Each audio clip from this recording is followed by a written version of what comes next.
위닉스를 그때 분명히 이거 사야 된다고.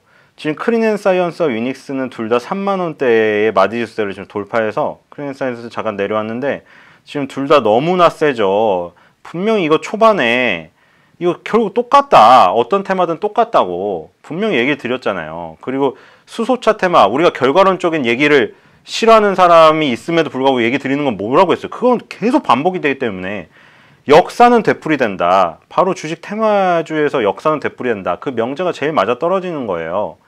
수소차 테마에서 보셨잖아요. 큰 대장주가 먼저 확 움직이고 난 다음에 후발주들이 우르르 몰려와요. 그 다음에 다시 대장주가 또 움직여요. 그리고 후발주로 또 가요. 그 다음에 대장주로 또 와요. 그게 한 두세 번 반복돼야 큰 시세가 마무리된다. 그게 시대를 움직이는 테마. 그래서 이제 수소차 테마에서 그걸 경험을 했으면 그 결과론적인 그걸 놓쳤더라도 다음에 테마는 꼭 결국에 오잖아요. 주식시장이 폐쇄가 되지 않는 이상 어떤 테마든 탄생이 돼요. 우리가 미래를 모를 뿐이지. 미래에 무슨 테마가 탄생할지 모르잖아요.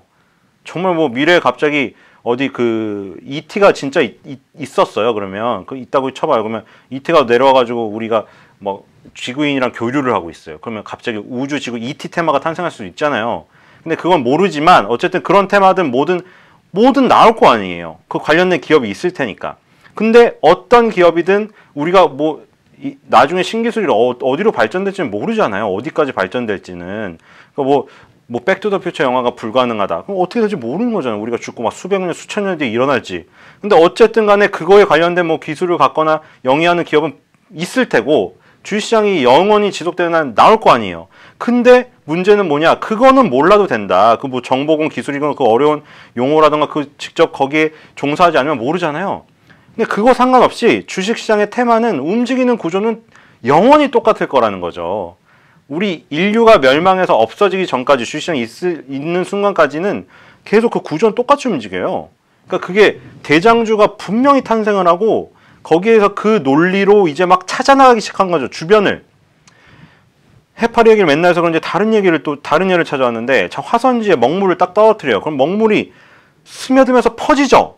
그거랑 똑같은 거예요. 대장주가 먼저 가장 밀접한 관련 있는 게 움직인 다음에 그 다음에 거기서 이제 사람들이 논리로 찾아나가서 스토리를 만드는 거예요. 그쵸? 그게 결국 반복된다고 얘기를 분명히 드렸는데 이 지금 상황을 이거 뭐야 언제 갔어 이렇게 얘기한다면 그러니까 안 보고 그냥 이걸 처음 봐서 그렇게 얘기하면 모르겠는데 제가 얘기한 거를 듣고도 지금 이제 와서 이게 뭐야 언제 이렇게 갔어 이렇게 한다면 이거는 뭐라고 해야 될까요? 그냥 방송을 재미로 보면 상관이 없는데 그걸 보고 뭔가 정보를 얻으려고 했다면 그 정보를 취득을 하고 실행을 했었어야 된다.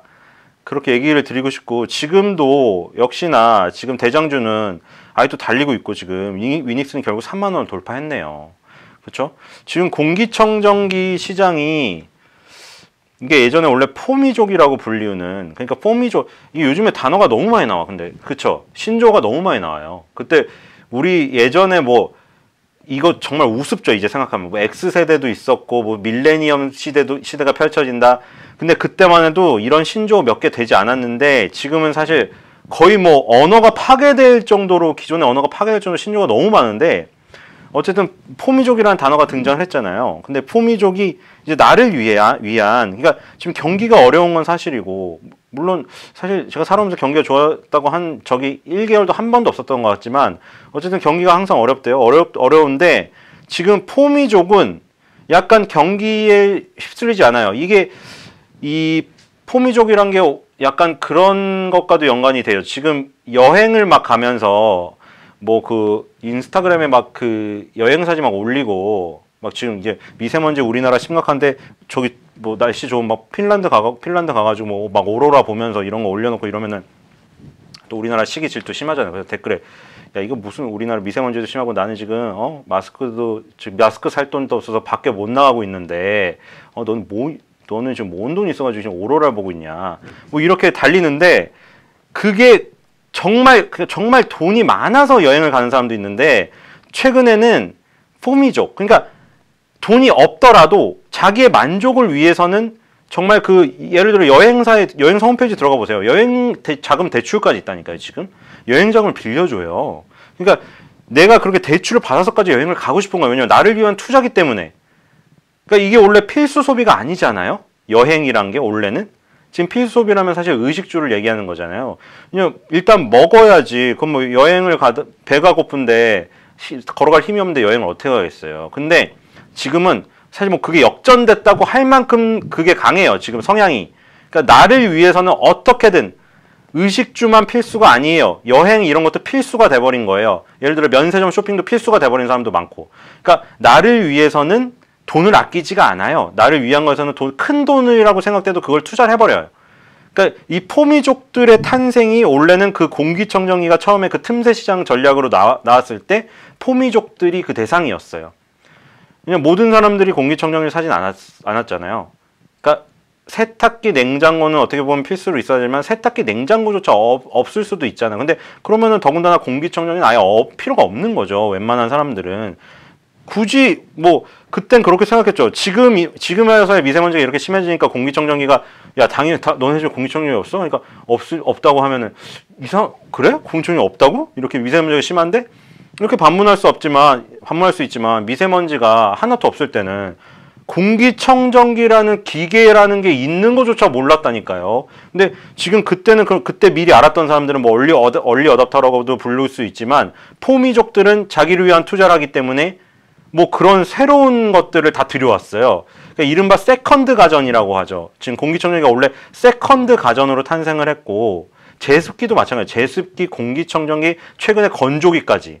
이거 솔직히 있었나요? 없었잖아요. 요즘에 세탁기에 예전에는 세탁기에 건조 기능이 있는 게 조금 값을 더 주고 사는 거가 있었는데 거기 건조 기능을 따로 떨어뜨려 가지고 세탁기만한 건조기를 따로 이 시장이 이만큼 커질지는 몰랐어요.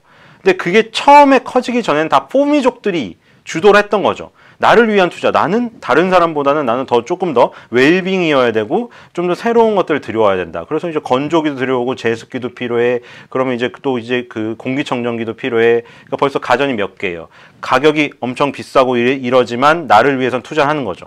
근데 이제 이 포미족들만 이거를 사용하기에는 도저히 사람이 살 수 없는 아까 전에 그 마스크를 끼고 나갈 수가 없을 정도인 상황이 돼버리니까 포미족에서 그게 확산이 돼버린 거죠. 지금 일반 사람들에게도 굳이 나를 위해 그렇게 비싼 돈을 투자해서 뭐 해외여행을 가거나 비싼 가전을 수집을 하거나 뭐 레트로 같은 거를 수집을 하거나 이런 사람이 아니더라도 그냥 공기청정기가 일반적으로 그냥 사야 되는 필수 가전으로 지금 편입이 되고 있어요. 그러니까 이게 성장주가 돼버린 거죠. 어떻게 보면.